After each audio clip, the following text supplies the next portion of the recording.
Bismillah. Bismillahirrahmanirrahim. Assalamualaikum warahmatullahi wabarakatuh.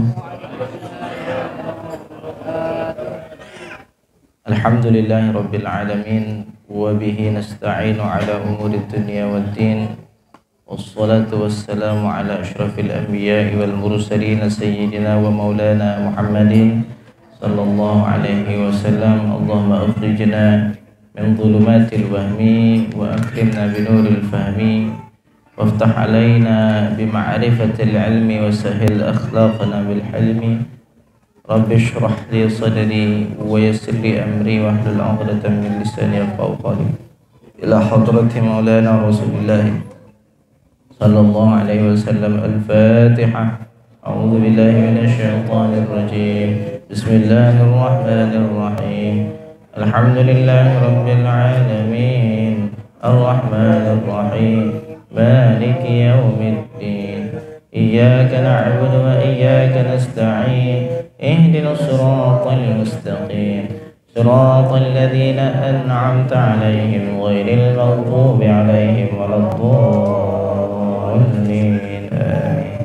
ولسيد علي بن عبد الله بن عبد الجبار الشهادة أبو العباس المسيب سلطين سيدنا عبد الله بن سليم شهادة يد القوي يستغيث. الفاتحة. أعوذ بالله من الشيطان الرجيم. بسم الله الرحمن الرحيم. الحمد لله رب العالمين الرحمن الرحيم مالك يوم الدين. إياك نعبد وإياك نستعين. اهدنا الصراط المستقيم صراط الذين أنعمت عليهم غير المغضوب عليهم ولا الضالين. يا بين أمتنا وجدادنا وجدتنا وسوجنا علينا زوجتنا علينا وجماعتنا وصلنا وعينا وجماعتنا ولمن أحبنا ولمن نحب ولمن أوصانا بالدعاء ثم لجميع المسلمين والمسلمات والمؤمنين والمؤمنات الأحياء منهم والأموات. الفاتحة. أعوذ بالله من الشيطان الرجيم. بسم الله الرحمن الرحيم. الحمد لله رب العالمين الرحمن الرحيم مالك يوم الدين. إياك نعبد وإياك نستعين. اهدنا الصراط المستقيم صراط الذين أنعمت عليهم غير المغضوب عليهم ولا الضالين.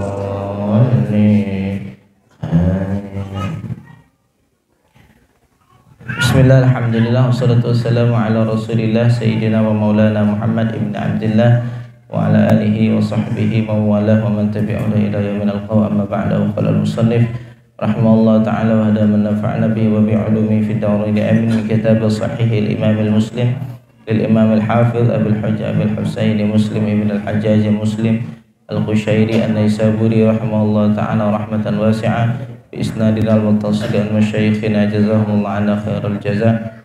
Mari sama-sama kita niat ngaji, belajar, mudah-mudahan Allah Subhanahu wa taala menghapus dosa-dosa kita. Allah Subhanahu wa ta'ala merahmati kita, Allah Subhanahu wa ta'ala menyayangi kita, dan kita termasuk daripada ahli wirathatin nabiyyin, ya, pewarisnya dari para nabi. Amin amin amin ya rabbal alamin.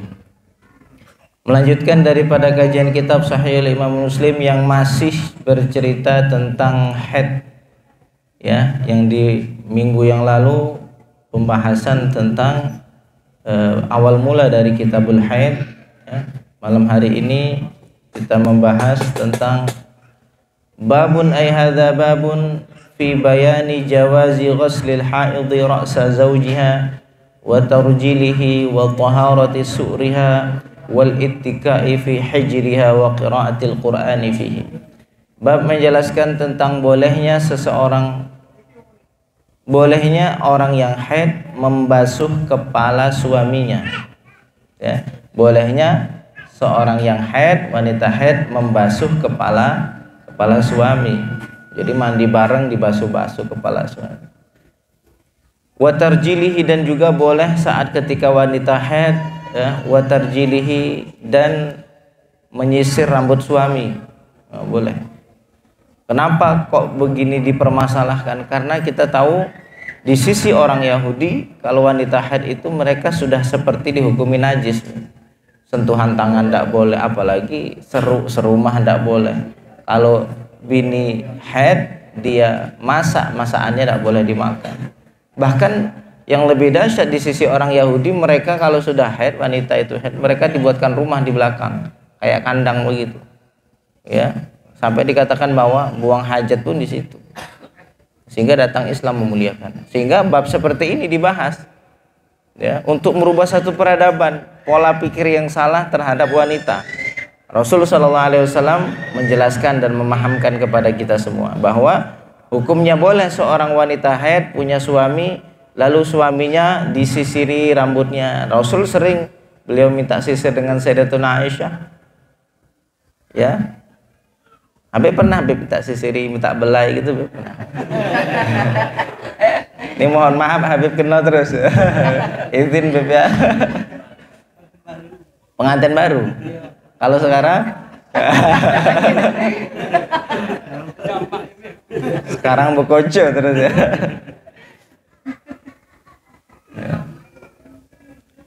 Wa tarjilihi, dan Rasulullah SAW membolehkan seorang wanita untuk menyisir rambut suami bagi seorang istri yang sedang haid, ya. Artinya apa? Tidak masalah dengan tangannya, tidak masalah dengan badannya.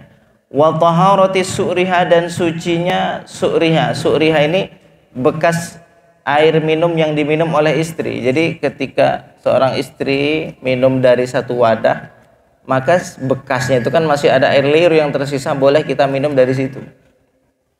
Wah, paham ya? Kalau kita bisa menelaah, kalau orang cerdas nanti tahu kemana hukumnya. Kalau wanita haid ternyata boleh begitu. Paham lah maksudnya lah. Nah, Rizky paham lah jelas. Kalau yang lain tidak tahu, kalau Rizky paham. Ya, paham maksudnya ya. Wal ittika fi hijriha, dan bersandar di pangkuannya. Wa qiraatil qur'ani fi, walhal sedang membaca Al-Qur'an. Jadi seorang suami baca Quran, dia bersandar ke pahanya seorang istri, dan suami itu lagi baca Quran, itu pun boleh.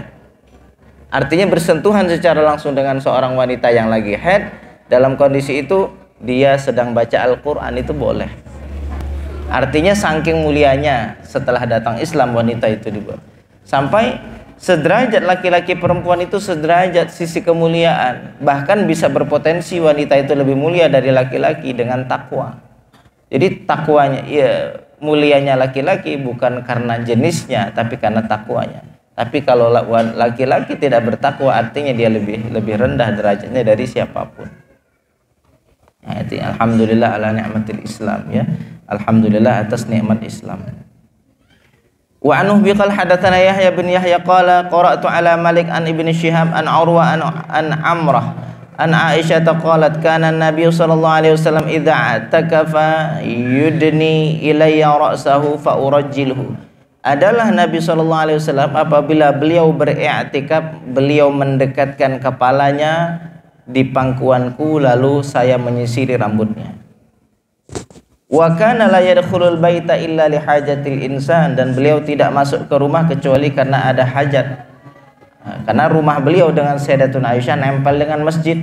Betapa sering Kanjeng Nabi itu beliau lagi i'tikaf, ini sampingnya pintu Rasulullah, pintu rumah. Ini masjid. Sering sekali beliau lagi i'tikaf, badan sebelah di masjid, kepalanya di rumah, lagi nyender dengan Sayyidatuna Aisyah yang sedang haid. Oh, segitu loh Pak. Coba mudah-mudahan suami-suami ini belajar mesra lah, ya.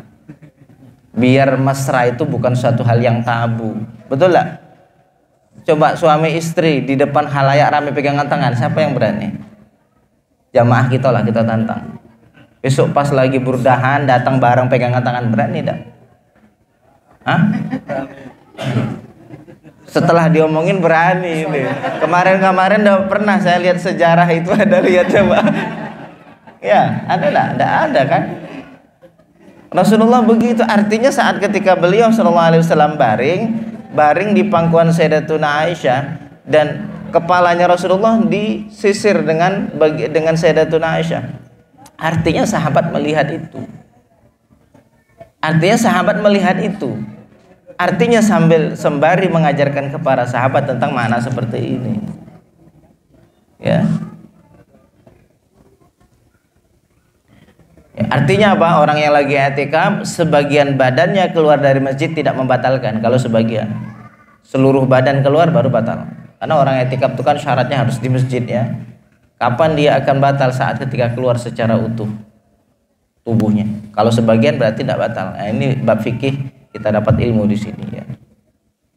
Wa anhu biqal wa haddatsana Qutaibah bin Sa'id qala hadatsana Laitsun hawa qala wa haddatsana Muhammad bin Rumh qala akhbarana Laits an Ibnu Syihab an Urwah wa Amrah binti Abdurrahman anna Aisyah zawjan Nabi sallallahu alaihi wasallam qalat in kuntu la adkhulul baita lil hajati wal maridu fihi fama as'alu anhu illa wa ana maratun wa in kana Rasulullah sallallahu alaihi wasallam la yudkhil alayya ra'sahu wa huwa fil masjid fa urajilhu wa kana la yadkhulul baita illa li hajatin idza kana mu'takifan. Ya, jadi Rasul itu ketika beliau i'tikaf tidak akan masuk ke rumah kecuali karena satu hajat.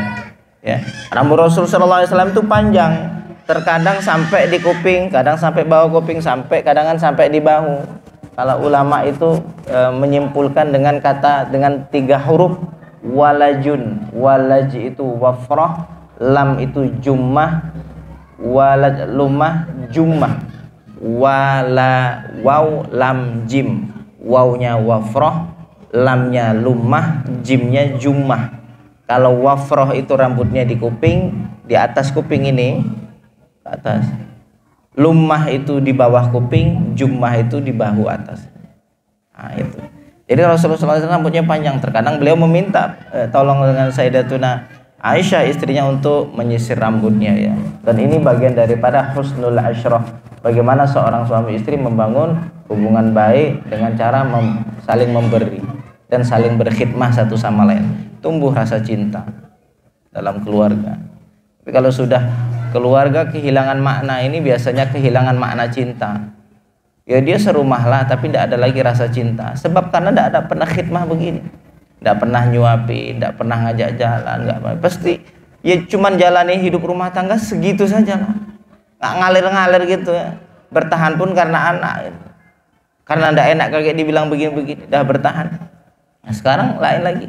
Harus menumbuhkan rasa cinta hayatus zaujiyah, kehidupan rumah tangga. Ajak jalan disuapin apa gitu.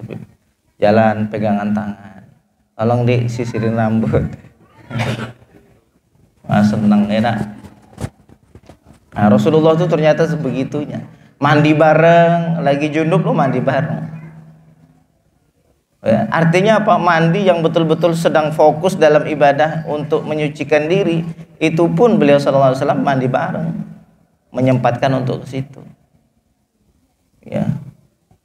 Kembali lagi mungkin kalau orang mandi bareng tuh dulu waktu pengantin baru. Nah, sudah 5 tahun, 10 tahun, 20 tahun, nah, tanyalah pernah enggak? Hah? Kau dulu lah mandi. Aku kayak gitu. Gantian ya. Waqala Ibnu Rumhin idza kanu mu'takifin wa anhum bi qala hadatsani Harun bin Sa'id al-Aili qala hadatsana Ibnu Wahab qala akhbarani Amru ibnu al-Harith an Muhammad bin Abdurrahman bin Naufal an Urwah bin Zubair an Aisyah zaujin Nabi sallallahu alaihi wasallam annaha qalat kana Rasulullah yukhriju ilayya ra'sahu minal masjid wa huwa mujawirun fa aghsiluhu wa ana haid. Adalah Rasul sallallahu alaihi wasallam mengeluarkan kepalanya dari masjid, lalu beliau dalam kondisi sedang i'tikaf, lalu saya basuh rambutnya, walhal saat itu saya sedang haid. Yang dibasuh bukan hanya nyisir tapi dibasuh juga. Basuh sekarang tuh disiram, dikasih sampo, dikerimban apa gitu, dibagus. Karena Nabi sallallahu alaihi wasallam tuh necis memang. Beliau itu kalau pakai rambut itu minyak rambut tuh sampai basah betul. Sampai orang mengenalnya apa? Sampai orang mengatakan bahwa Rasul itu seperti penjual minyak, saking basahnya kain yang digunakan untuk menutupi antara imamah dan kepala. Jadi beliau imamah, di bawah imamah itu ada kain yang menutupi rambut. Itu kain itu sampai basahnya luar biasa. Nah, beliau sallallahu alaihi wasallam beliau menjaga juga perawatan rambut ya, sallallahu alaihi wasallam. Nah, ini harus kita tiru merawat rambut. Wa anhu biqalu hadatsana Yahya bin Yahya qala akhbarana Abu Khaythamah an Hisham qala akhbarana Urwah an Aisyah anna qalat kana Rasulullah sallallahu alaihi wasallam yudni ilayya ra'sahu wa ana fi hujrati fa urajjilu ra'sahu wa ana haid. Wa anhu biqal hadatsana Abu Bakr bin Abi Syaibah qala hadatsana Husain bin Ali an Zaidata an Mansur an Ibrahim anil Aswad an Aisyah qalat kuntu aghsilu ra'sa Rasulillah wa ana haid. Wa anhu bihi qala wa haddatsana Yahya bin Yahya wa Abu Bakr bin Abi Syaibah wa Abu Quraib qala Yahya akhbarana wa qala al-akharani haddatsana Abu Muawiyah anil A'mash an Thabit bin Ubaid anil Qasim bin Muhammad an Aisyah qalat qala li Rasulullah sallallahu alaihi wasallam Rasul sallallahu alaihi wasallam bersabda kepadaku nawilini al-khumrata minal masjid. Rasul mengatakan kepada Sayyidatuna Aisyah, tolong ambilkan kain di masjid. Walhal beliau sedang lagi haid. Ya, karena maksudnya gini, karena masjidnya itu dekat dengan rumah. Jadi kalau dekat sini beliau ngambil gitu. Ya, ngambil. Artinya tidak jauh dari pintu rumah. Karena pintu rumah langsung masjid, langsung perkarangan masjid. Ya. Tolong ambilkan kepadaku khumrah. Khumrah itu apa? Khumrah itu sepotong kain yang biasanya Rasul gunakan untuk kalau sholat untuk letak bagian sujud kepala. Khumrah. Yang sepotong segini kecil, taruh di depan, kita sujud cuma ngadep ke situ. Kalau sajadah kan utuh, semua anggota sujud kena ada. Tapi kalau khumrah ini hanya cukup untuk bagian wajah saja. Nah, ini bagian daripada sunnah Nabi Sallallahu Alaihi Wasallam. Jadi kalau ada orang-orang yang bawa sajadah kecil itu ada tuntunannya dari Nabi. Nah, kalau kita mau pakai itu sekali kita pakai ngikut Nabi Sallallahu Alaihi Wasallam. Ya, jangan ini punya anak bayi nih ukurannya. Kalau untuk apa bawa itu? Ini untuk punya anak bayi. Nah, ini Rasul ada punya tuntunan begini. Dalam hadis itu disebut dengan khumrah, ya. Apa namanya? Khumrah. Pernah lihat yang kecil-kecil itu? Yang kreatif orang-orang Cina yang tahu duluan hadis ini, ya enggak? Ya, bikin sejarah kecil, apa gunanya itu? Orang itu apa paham hadis ini? Mungkin bisa jadi, ya enggak? Dia baca, apa kesukaan orang Islam? Apa yang dibutuhkan orang Islam, dia cari, dia buat, dia jual. Yang penting kan piti kan? Orang Cina itu yang penting dia dapat duit. Jadi apa hal walaupun itu mendukung ibadah orang lain dilakukan, enggak apa-apa, yang penting dapat duit. Ya kan? Nawilini al-khumrata minal masjid. Tolong ambilkan untukku khumrah dari masjid. Suruh ngambilkan, ya. Rasulullah menyuruh Sayyidatuna Aisyah mengambilkan. Qalat faqultu inni haid. Lalu Sayyidatuna Aisyah mengatakan saya sedang haid. Faqala inna haidhataki laysat fi yadiki. Haidmu bukan di tanganmu. Yang tidak boleh engkau memasukkan seluruh tubuhmu ke dalam masjid. Kalau engkau memasukkan sebagian tangan boleh. Nah, jadi kalau engkau memasukkan sebagian tangan ini, anggap saja ini bagian dari masjid, ini bagian rumah Nabi. Ini sesuatu yang diambil, masuk tangan begini ambil. Yang masukkan tangannya kan tidak haid. Nah, gitu. Jadi inna haidhataki laisat fi yadik. Sesungguhnya haidmu adalah bukan di tanganmu. Wa anhu biqal hadatsana Abu Quraib qala hadatsana Abu Ibnu Abi Zaidah an Hajat wa Abi Ghaniyah an Thabit bin Ubaid an Al-Qasim bin Muhammad an Aisyah qalat amarani Rasulullah sallallahu alaihi wasallam an unawilahu al-khumrata minal masjid. Rasul memerintahkanku untuk saya mengambil khumrah dari masjid. Qultu inni haid faqala tanawaliha fa innal haidata laysat fi yadik. Wa anhu bi qala wa hadatsani Zuhair bin Harb wa Abu Kamil wa Muhammad bin Hatim kulluhum an Yahya bin Sa'id qala Zuhairun qala hadatsana Yahya an Yazid bin Kaisan an Abi Hazim an Abi Hurairah qala bainama Rasulullah sallallahu alaihi wasallam fil masjid faqala ya Aisyah tunawilini at-thawba faqalat inni haidun faqala inna haidhataki laysat fi yadiki fanawalathu. Wa anhu bihi qala hadatsana Abu Bakr bin Abi Syaibah wa Zuhair bin Harb qala hadatsana Waqi' an Mis'al wa Sufyan an al-Maqdam bin Shuraih an Abi an Aisyah qalat kuntu ashrabu wa ana haid. Saya minum walhal saya sedang haid. Tsumma unawiluhu an Nabi sallallahu alaihi wasallam. Kemudian saya memberikan wadah tersebut kepada Nabi. Fa yad'u fahu ala mawdi'i fiyya. Lalu beliau meletakkan mulutnya di letak mulut tempat Sayyidatuna Aisyah meletakkan saat ketika minum. Segitunya Nabi, ya, Masya Allah. Mudah-mudahan kita bisa niru akhlak Nabi Sallallahu Alaihi Wasallam. Jadi Sayyidatuna Aisyah seandainya di gelas, beliau minum dari sini, lalu dikasih ke Nabi. Nabi sengaja milih mana bagian bibir yang Sayyidatuna Aisyah minum dari situ. Masya Allah, Nabi Sallallahu Alaihi Wasallam. Apa hikmah yang bisa kita ambil dari situ? Salah satu dari ilmu fikihnya apa? Fayashrabu, lalu kanjeng Nabi meminum dalam kondisi tahu Sayyidatuna Aisyah lagi haid. Artinya apa? Tidak masalah. Ya, dia haid kan bukan pada mulutnya. Wa ata'arraqul arq, dan saya pun berkeringat. Wa ana haid, dalam kondisi saya dalam kondisi haid. Jadi artinya apa? Seluruh yang keluar dari jasad wanita, ya selain dari apa yang keluar dari kubul dan dubur, itu hukumnya bukan najis. Keringatkah atau apakah atau air liurkah, itu semuanya hukumnya bukan sesuatu yang najis.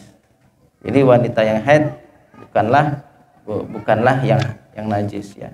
Seperti yang dikatakan oleh orang-orang Yahudi. Tsumma unawiluhun Nabi sallallahu alaihi wasallam fayad'ufahu ala mawdi'i fiyya, lalu kanjeng Nabi meletakkan mulutnya di letak mulut diriku yang saya meminum darinya. Ayo sesekali kita amalin sunnah, sekali jadilah. Guru-guru kami dulu menyampaikan ada satu sunnah Nabi, sekali lakukanlah. Semisal mandi bareng, ikuti Nabi mandi bareng. Terus apa lagi? Minta sisir sama bini, minta sisiri. Mas Asep buka kepala, tidak ada rambut. Berarti suruh pijit-pijit. Dilus-lus. Ya. Terus apa lagi? Nah, ketika ada satu gelas, suruh istrinya minum dulu. Mana bagian yang diminum? Nah, kita cari bagian itu di hadapannya.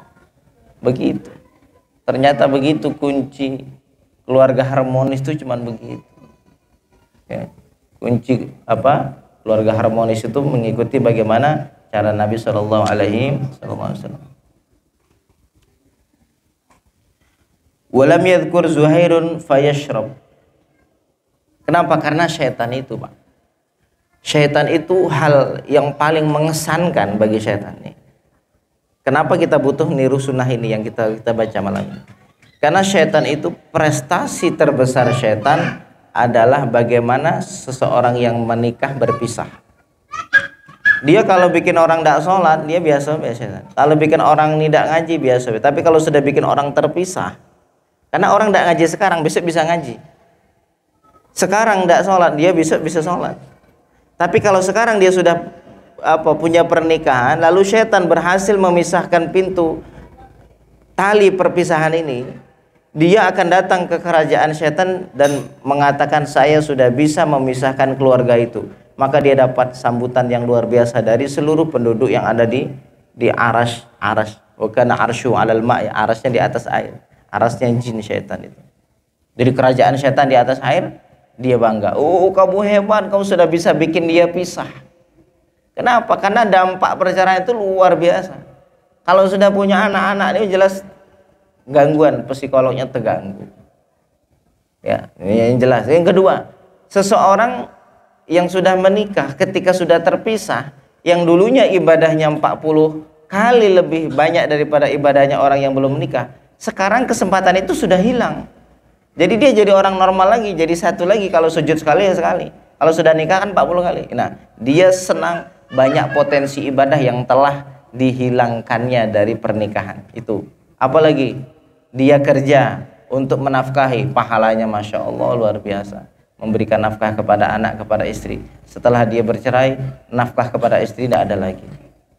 Maka potensinya banyak. Seorang sudah menikah, pegangan tangan, Masya Allah, ini gugur dosa-dosa. Ya, mohon maaf, sekali berhubungan itu 316 syaitan hilang. Jadi sekali 316, 2 kali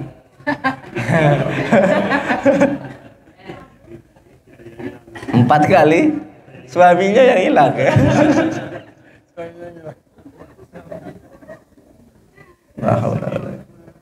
Jadi kenapa kita sama-sama belajar bagaimana menerapkan sunnah Nabi yang begini? Kenapa? Karena itu tadi, kembali lagi dengan keakraban. Jadi sampai ada penyihir itu ngomong kayak gini ya. Penyihir itu ngomong gini, yang paling sulit orang disihir rumah tangga yang dipisah, yaitu rumah tangga yang mesra. Paling susah setan itu menggoda. Kalau laki bini itu mesra, susahnya dia masuk.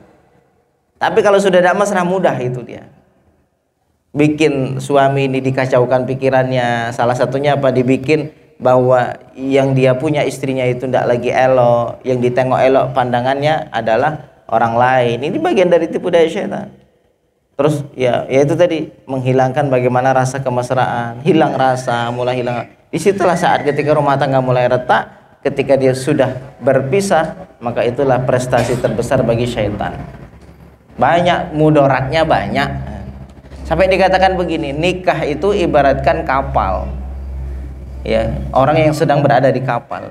Sekuat apapun badai, jangan kau turun dari kapal. Engkau beranggapan, turun bila kau dari kapal, ceraikan bela, ceraikan bela. Turun dari kapal maksudnya, ceraikan itu. Paham maksudnya kan? Dianggap dengan turun dari kapal nyelesain masalah. Padahal dia sedang di badai nih, wow, luar biasa nih goncang. Tidak sanggup lagi di atas kapal goncangannya, dah turun bela, terjun bela. Dikira terjun itu nyelesain masalah, ternyata sudah terjun, badai hilang, kapalnya tetap, tapi dia sudah terjun di lautan. Mana lagi, Pak? Nak balik lagi ke kapal, tidak bisa lagi. Kapal sudah pergi, sudah hilang. Dia di lautan, tenggelam di situ. Enak, sabar dulu, pasti bakal hilang badainya. Badai hilang, kondisi seperti sedia kala. Memang luar biasa nih. Sunnah Nabi ini luar biasa. Bagaimana Rasulullah SAW dengan para istrinya sehingga menjadikan hubungan rumah tangga itu jadi harmonis. Ini harus kita hidupkan sunnah seperti ini ya.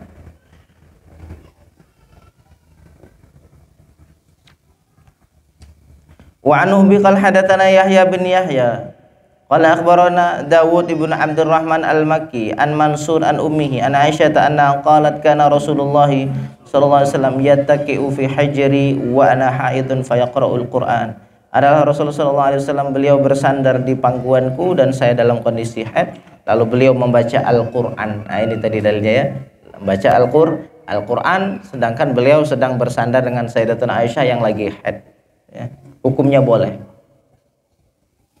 Wa anhu bi qala hadatsani Zuhair bin Rahab qala hadatsana Abdurrahman bin Mahdi qala hadatsana Hamad bin Salama qala hadatsana Thabit an Anas annal yahuda kanu idza hadatil mar'atu fihim lam yuakiluha wa lam yujami'uhunna fil buyut. Sesungguhnya orang Yahudi apabila wanita mereka haid, mereka tidak ngasih makan. Ini lebih dahsyat lagi. Mereka tidak ngasih makan, yang jelas tidak mensetubuhinya di rumah. Artinya apa? Mereka tidak dibawa ke rumah. Kalau sudah masuk haid, keluar darah, nampak tahu lakinya, dah kau di belakang melah, taruh belakang. Sudah punya kebiasaan begitu. Jadi yang mereka yang haid dia sadar juga, saya sudah haid nih, saya harus ke belakang gitu. Tanpa harus disuruh, ya sudah ke belakang, sudah jadi adat. Fasa'al ashabun Nabi sallallahu alaihi wasallam an-nabiyya. Lalu para sahabat Nabi bertanya kepada Nabi sallallahu alaihi wasallam, fa anzalallahu ta'ala, lalu Allah Subhanahu wa taala menurunkan ayat, wa yas'alunaka 'anil mahid qul huwa adzan fa'tazilun nisaa fil mahid. Dan mereka bertanya kepadamu Muhammad sallallahu alaihi wasallam tentang haid, katakan haid itu adalah adza, dia adalah darah yang keluar karena kesehatan ya, yang rutin.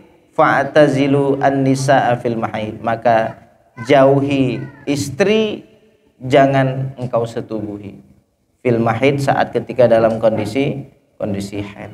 Selebihnya boleh. Ila akhiril ayat, hingga akhir ayat. Faqala Rasulullah sallallahu alaihi wasallam, Rasul sallallahu alaihi wasallam melanjutkan dalam hadisnya, isna'u kulla syai'in illa nikah, lakukan apapun kecuali bersetubuh. Nak melakukan apapun boleh, kalau bini lagi haid yang tidak boleh cuma satu. Rizky paham betul maksudnya. Dah. Nanti tanya besok Mas Rizky. Paham ya Mas ya? Lakukan apa? Lakukan apapun segalanya kecuali nikah. Nikah yang dimaksud adalah bersetubuh. Selain itu boleh. Maksud selain itu paham ya? Nah. Ah?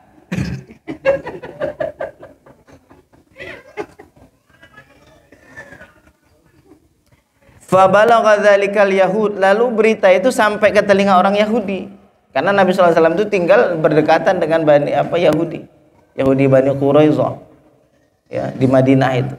Mereka biasa tinggal bersamaan. Cuman Yahudi sekarang yang rese. Nah, Yahudi dulu punya kesepakatan dengan Nabi. Faqalu ya ma yuridu hadzal rajul an yada'a min amrina sya'an illa khalafana fihi. Apa yang dimau laki-laki ini? Maksudnya ngomong tentang Nabi Muhammad. Yang dimau laki-laki ini apa sih? Apapun yang diperintahkan untuk kami pasti dia nyalahkan. Yang perintah agama kami begini mesti dia begitu. Wah, gitu loh. Dia merasa kesel. Faja'u Said bin Khudair wa Abbad bin Bishr faqala ya Rasulullah innal yahud taqulu kadza wa kadza. Lalu Usaid bin Khudair dan Abbad bin Bishr berkata, wahai Rasulullah, sesungguhnya orang Yahud mengatakan ini dan ini. Istilahnya apa? Mengatakan seperti yang tadi sudah dikatakan. Ya, fala nujami'uhunna, apakah lantas kami tidak mensetubuhi mereka? Tidak, artinya tidak menggauli mereka, mendekati mereka. Fataghayyara wajhu Rasulillah sallallahu alaihi wasallam, lalu berubah wajah Rasul sallallahu alaihi wasallam hatta dhananna an qad wajada alaihim, sehingga kami merasa ada sisi kemarahan dari Rasul sallallahu alaihi wasallam. Beliau itu marah diam, ya. Beliau itu kalau marah itu karena apabila beliau itu tidak suka a'radu wa asyah, beliau itu sudah berpaling, tapi nampak dari wajahnya beliau tidak senang. Tidak banyak ngomong biasanya beliau. Kalau sudah marah itu diam, tapi nampak dari raut wajahnya beliau marah, tidak suka dengan itu. Fa kharaja fastaqbalahuma hadiyatun min labanin ila Nabi sallallahu alaihi wasallam fa arsala fi athari ma fasaqahuma fa arafa an lam yajid alaihima wallahu ta'ala ala wa ala bisawab walhamdulillah rabbil alamin. Ya Allah.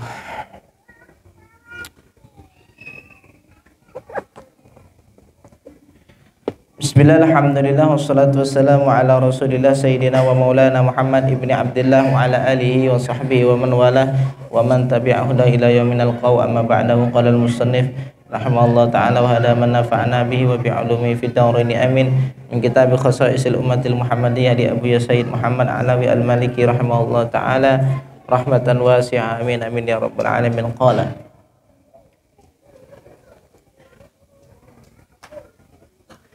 thumma yubayyinu lana sallallahu alaihi wasallam haqiqata hadha shami alladhi yahfazu sahibahu minan nar. Kemudian Kanjeng Nabi menjelaskan kepada kami tentang hakikat puasa ini, yang puasa itu menjaga orangnya dari api neraka. Fayaqulu, Kanjeng Nabi bersabda, as-siyamu junnatun, puasa itu adalah perisai, tameng, minan nari, dari api neraka. Kajunnati ahadikum minal qital, seperti tameng kalian dari saat berperang. Malam yakhrikha bikadzibin aw ghibatin, selagi dia tidak mengoyaknya baju perisai perang tersebut dengan kedustaan dan ghibah.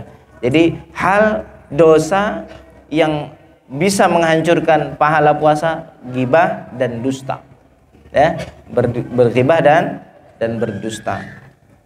Ini menghabiskan pahala. Makanya Nabi SAW bersabda, berapa banyak orang yang puasa tidak punya apapun dari puasanya kecuali cuma rasa lapar, rasa haus, tidak ada rasa apapun.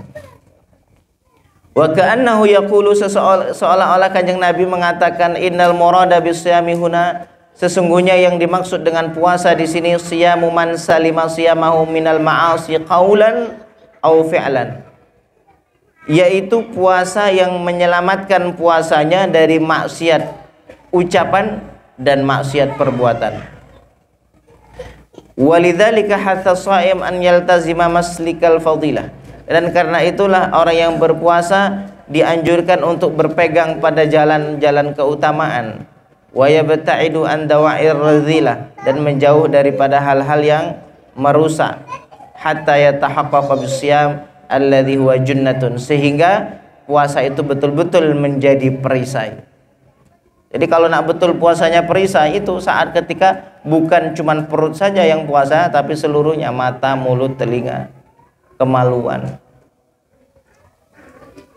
Fayaqulu as-siyamu junnatun minan nar, puasa itu adalah perisai dari api neraka. Faman asbaha shaiman fala yajhal yauma idzin, Maka siapa yang di waktu pagi dia berpuasa, maka hari itu jangan dia berlaku jahil. Dalam artian jangan menzolimi, jangan menyakiti, jangan menggibah, jangan mencela orang lain. Wa ini mur'un jahil alai, dan kalau ada orang lain yang menjahili, kalau ada orang lain yang menzalimi, kalau ada orang lain yang menyakiti, walhal kita sedang puasa, fala yashtumhu, jangan engkau syatama, jangan engkau berkata kotor kepadanya, wala yasubbu, dan jangan engkau mencela, wal yaqul, hendaklah engkau mengatakan inni shaimun, saya sedang puasa. Kalau ada orang ngajak debat apa, udahlah, saya lagi puasa. Ada ulama yang ngomong ini kalau puasanya puasa Ramadan. Oh, puasa Ramadan ngajak debat. Oh, ini yang benar, ini yang benar. Nah, saya puasa. Kalau ada yang puasa sunnah, ada ulama mengatakan tetap boleh, ada yang mengatakan tidak usah, rahasiakan puasa sunnah. Ya. Ada yang mengatakan boleh puasa sunnah, ini kita ngomong saya lagi puasa. Ada yang mengatakan tidak, itu hanya khusus bagi puasa wajib saja. Ya.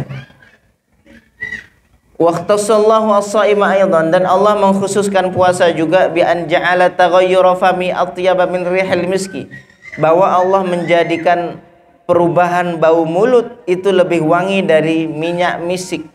Masya Allah, minyak misik lebih wangi dari minyak. Perubahan mulutnya orang puasa lebih wangi dari minyak misik.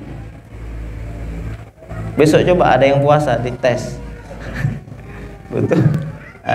Ternyata maknanya ini bukan seperti yang kita bayangkan. Artinya di sisi Allah kemuliaannya itu seperti minyak misik itu. Jangan salah memahami hadis Nabi. Sama kayak gini, surga di telapak kaki ibu, dibuka kaki ibu, diangkatnya, mana surga di sini? Ya, itu makna yang terkandung di situ ya.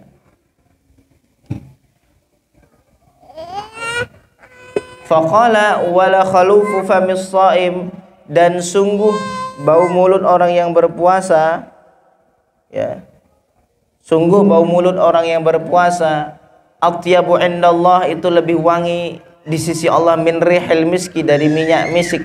Wal khalufu taghayyurul fami nasami, dan khaluf itu apa? Perubahan bau mulut karena sebab puasa, karena sebab lama tidak ada sesuatu yang kita masukkan dalam perut, sehingga sesuatu yang lama yang terkandung, sehingga ketika yang keluar adalah sesuatu yang bau. Karena sudah lama proses dari semalam, dan itu sisa-sisa kotoran masih ada sisa di perut, dan itu bau itu yang keluar. Makanya dalam mazhab Syafi'i disunnahkan kalau orang sudah masuk tengah hari jangan sikat gigi, jangan siwak dan lain-lain. Jangan sikat gigi, jangan siwak kalau lagi puasa. Menurut mazhab Syafi'i. Kenapa? Karena dalam mazhab Syafi'i menghilangkan bekas ibadah itu makruh. Sama orang lagi sholat nih, pas lagi sujud tiba-tiba di sini ada sedikit pasir-pasir. Ketika lagi berdiri jangan kita ginikan, jangan kita buang, biarkan, karena itu atharul ibadah. Ya, enggak tahu kalau kerikilnya besar ya enggak lain lagi. Kalau kerikilnya besar ya harus dihilangkan. Ini sisa-sisa sedikit, ada debu sedikit yang nempel. Pas kita tegak ya kita buang. Apa jangan kita lap. Karena itu adalah bekas ibadah. Salah satunya apa? Hukumnya makruh kalau habis wudhu mengelap, itu dalam mazhab Syafi'i. Karena hukumnya makruh menghilangkan bekas ibadah. Dalam mazhab Syafi'i apa? Makruh menghilangkan bekas ibadah.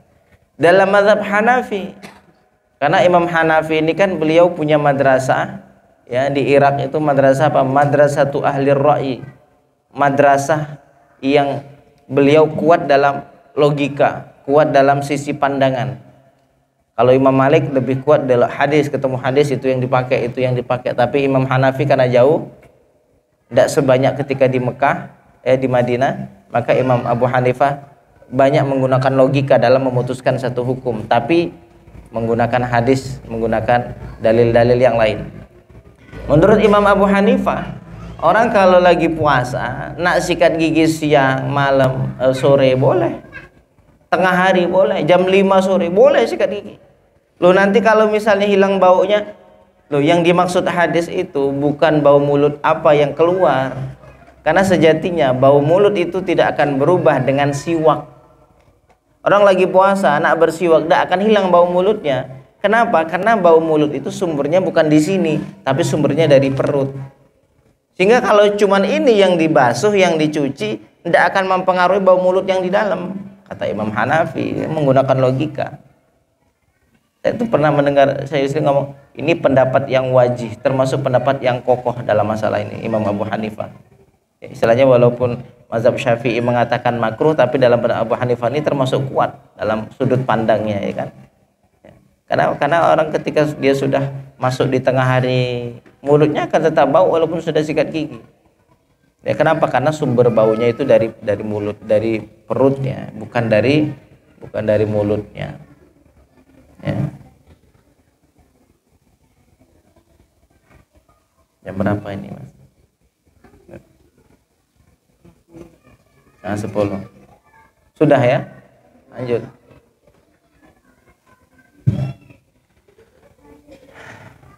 Satu lagi ya.